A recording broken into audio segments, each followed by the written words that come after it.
আসসালামু আলাইকুম সুপ্রিয় ভিউয়ার্স, সবাইকে স্বাগতম আজকের বাংলা টিউটোরিয়ালে। কিছুদিন যাবৎ আমি ব্যস্ত থাকার কারণে আপনাদের সাথে টিউটোরিয়াল নিয়ে আসতে পারিনি। সেই সাথে আমাদের ফ্যান পেজে অনেকেই অনেক প্রশ্ন করেছেন, অনেক পোস্ট করেছেন, কিন্তু সময় স্বল্পতার কারণে সঠিক সময়ে তার জবাব দিতে পারিনি। এজন্য আমি আন্তরিকভাবে দুঃখিত। তো এখন থেকে আমি ফ্রি আছি।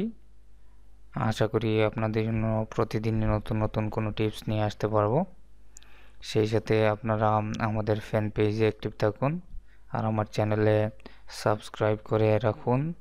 যারা সাবস্ক্রাইব করেছেন তাদেরকে ধন্যবাদ, আর যারা এখনও পর্যন্ত আমার চ্যানেলটি সাবস্ক্রাইব করেননি তাদের কাছে অনুরোধ, আমার চ্যানেলটি সাবস্ক্রাইব করেন এবং পাশে থাকা বেল আইকনটিতে ক্লিক করেন, যাতে করে আমাদের যে কোনো ভিডিও আপলোড হলেই আপনাদের কাছে তার খবর বা নোটিফিকেশন পৌঁছে যায়। তো আজকে আমরা মাইক্রোসফট ওয়ার্ড এবং এক্সেলের খুবই গুরুত্বপূর্ণ একটি ফিচার নিয়ে আলোচনা করব। আমরা অনেকেই মাইক্রোসফট ওয়ার্ড কিংবা এক্সেলে অনেক গুরুত্বপূর্ণ ডকুমেন্ট লিখে রাখি এবং সেটি অন্যরা যাতে না দেখতে পারে সেজন্য আমরা বিভিন্ন পাসওয়ার্ড বা লক করে রাখার একটা চিন্তা ভাবনা করি অনেক গুরুত্বপূর্ণ ডকুমেন্ট হলে। তো সেজন্য আমি দেখেছি অনেকেই আপনারা বিভিন্ন সফটওয়্যার ইউজ করে থাকেন ফাইলটি লক করে রাখার জন্য। তো সেক্ষেত্রে বাড়তি একটি ঝামেলা, একটি বাড়তি সফটওয়্যার ইউজ করা একটা ঝামেলা। সেই সাথে অনেকগুলো সফটওয়্যার যদি সিস্টেমে ইনস্টল থাকে সেক্ষেত্রে পিসি স্লো হয়ে যাওয়ার সম্ভাবনা থাকে। তো মাইক্রোসফট ওয়ার্ড এবং এক্সেলে স্বয়ংক্রিয়ভাবে মাইক্রোসফট কর্পোরেশন পাসওয়ার্ড দিয়ে রাখার একটা ব্যবস্থা করে রেখেছে ফাইলে। তো আমরা যারা জানি তারা তো বেটার, আর যারা জানি না তাদের জন্য আমাদের আজকের এই টিপস আশা করি সবার ভালো লাগবে। আর আপনারা যারা জানেন না তারা জানতে পারলেন জিনিসটা। তো দেখি আমরা প্রথমে যদি আমরা মনে করেন মাইক্রোসফট ওয়ার্ড এবং এক্সেলে একই রকম, কোনো পার্থক্য অবশ্য নেই, একই রকম ফাইল লক করে রাখা যায় একই রকমভাবে। তো আমরা যদি একটা ওয়ার্ড ফাইল ওপেন করি, যেমন আমার ডেস্কটপে কোয়েশ্চেন্স নামে একটা ওয়ার্ড ফাইল আছে মাইক্রোসফট ওয়ার্ডের। তো সেটা যদি আমি পাসওয়ার্ড দিয়ে রাখতে চাই, লক করে রাখতে চাই, তো সেজন্য আমরা যেটা করব, এখানে দেখেন অফিসের স্টার্ট বাটন আছে, এই বাটনটিতে ক্লিক করে ফাইলটি আমরা সেভ এজ করব। ঠিক আছে, তো সেভ এজ করার সময় আমরা ফাইলটি আগের সেভ আছে, আমরা নতুন করে সেভ এজ করব। ঠিক আছে, তো সেভ এজ করার জন্য আমাদের যে উইন্ডোটা আসবে ওই উইন্ডো থেকে দেখেন এখানে আপনি চাইলে নাম চেঞ্জ করতে পারেন, ফরম্যাটগুলো চেঞ্জ করতে পারেন, এই ফাইলের টাইপ না চাইলে নাই, এরকমই থাকুক, সমস্যা নেই। তো আমরা যেটা করব, এখানে দেখেন টুলস নামে একটা মেনু আছে। এই মেনুতে যদি আমরা ক্লিক করি, দেখেন এখানে অনেকগুলো সাব মেনু আছে, অনেকগুলো কমান্ড আছে যেগুলো দিয়ে অনেকগুলো কাজ করা যায়। তো আমরা যেহেতু পাসওয়ার্ড বা লক করার বিষয়ে আলোচনা করব, তো সেই জন্য আপনারা যেটা করবেন যে এখানে জেনারেল অপশন নামে দেখেন একটা কমান্ড আছে। ঠিক আছে, এই জেনারেল অপশনস কমান্ডে যদি আমি ক্লিক করি, দেখেন এখানে একটা উইন্ডো ওপেন হবে। এই উইন্ডোতে দেখেন password to open, password to modify, এই দুইটা বক্স আছে। তো পাসওয়ার্ড টু ওপেন মানে আমি যদি এখানে একটা পাসওয়ার্ড দিয়ে রাখি, তাহলে যে কেউ এই ফাইলটা ওপেন করতে চাইলে, এমনকি আমিও যদি এই ফাইলটা ওপেন করতে চাই, তাহলে একটা পাসওয়ার্ড লাগবে। ঠিক আছে, ওই পাসওয়ার্ড ছাড়া এই ফাইলটাও ওপেন করা যাবে না। আর পাসওয়ার্ড টু মডিফাই সেমই, ওপেন করা যাবে না, প্লাস কিছু লেখাও যাবে না। ঠিক আছে, মনে করেন শুধু যদি আমি এইটাতে দিয়ে রাখি পাসওয়ার্ড, তাহলে সেটা শুধু ওপেন হবে না। ঠিক আছে, এই পাসওয়ার্ডটা ছাড়া ওপেন হবে না।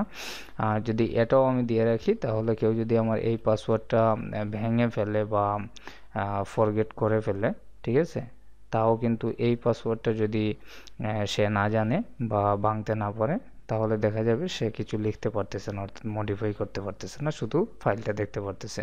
অর্থাৎ আপনি চাইলে এখানে একরকম পাসওয়ার্ড ইউজ করতে পারেন ওপেন করার জন্য, আরেক রকম পাসওয়ার্ড ইউজ করতে পারেন আপনি মডিফাই করার জন্য, যেটা মনে করেন দুইটা স্টেপ, একটা স্টেপ যদি পার হয়েও যায় পরের স্টেপে যাতে আটকা পড়ে, ঠিক আছে। তো দেখেন এখানে আমি যে কোনো একটা পাসওয়ার্ড ইউজ করি, আমি দিলাম একটা পাসওয়ার্ড, ঠিক আছে। এখানেও আমি একটা পাসওয়ার্ড দিলাম, দেওয়ার পর আর কিছু করার নাই, শুধু ওকেতে ক্লিক করেন আপনারা।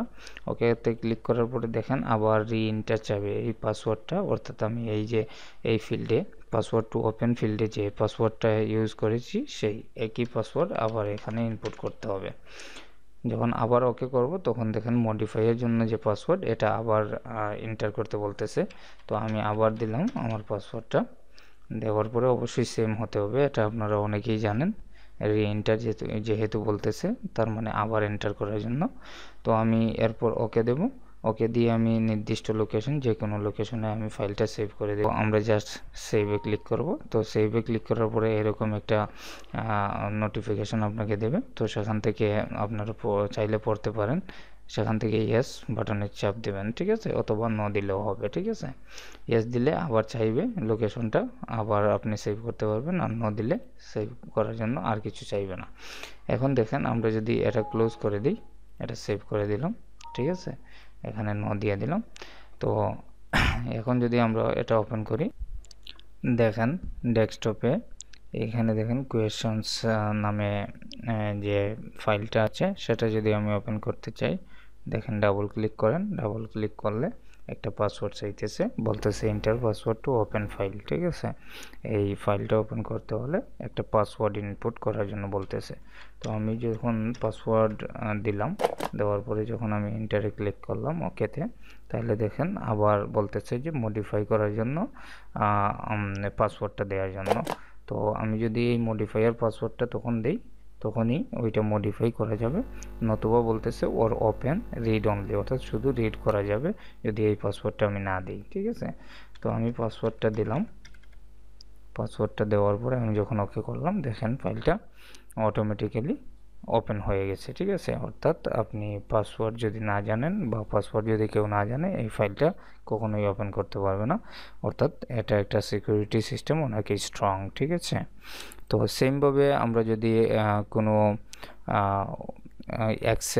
এক্সেলে যদি আমরা কোনো ডকুমেন্টকে প্রোটেক্ট করে রাখতে চাই লক করে, তাহলেও সেমভাবে আমরা যেটা করব, দেখেন এখানে আমরা সেভ এজে ক্লিক করব। সেভ এজে ক্লিক করার পরে ওইখান থেকে যে কোনো লোকেশন দিতে পারেন অথবা ডেস্কটপও রাখতে পারেন, সমস্যা নেই।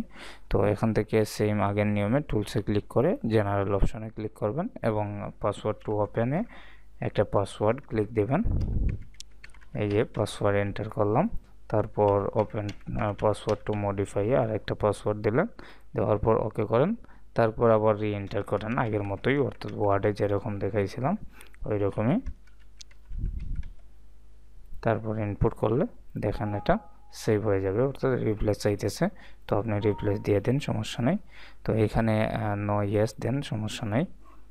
তারপর দেখেন আমরা যদি এটা আবার ওপেন করি, দেখেন স্যালারি শিট, দেখেন একটা পাসওয়ার্ড চাইতেছে, তখন যদি আমি পাসওয়ার্ড দিলেই আমি সেটা ওপেন করতে পারবো কিংবা মডিফাই করতে পারবো, ঠিক আছে। তো দুইটার প্রসেসই সেম, মাইক্রোসফট ওয়ার্ড বলেন আর এক্সেল বলেন, দুইটারই প্রসেস সেম। তো এটা অনেক গুরুত্বপূর্ণ, নতুনরা অনেকেই জানেন না।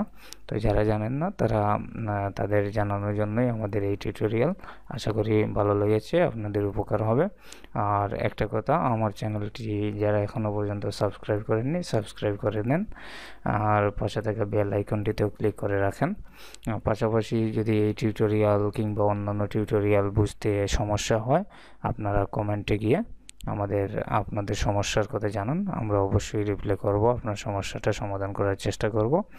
পাশাপাশি আমাদের ফ্যান পেজেও প্রশ্ন করতে পারেন, আমাদের ফ্যান পেজের ঠিকানাও ডেসক্রিপশনে দেওয়া আছে, আপনারা দেখে নেবেন। তো সবাই ভালো থাকবেন, সুস্থ থাকবেন এই কামনা করে আগামী টিউটোরিয়ালের প্রত্যাশা জানিয়ে আপনাদের কাছ থেকে বিদায় নিচ্ছি। সবাই ভালো থাকবেন, সুস্থ থাকবেন, আল্লাহ হাফিজ, আসসালামু আলাইকুম।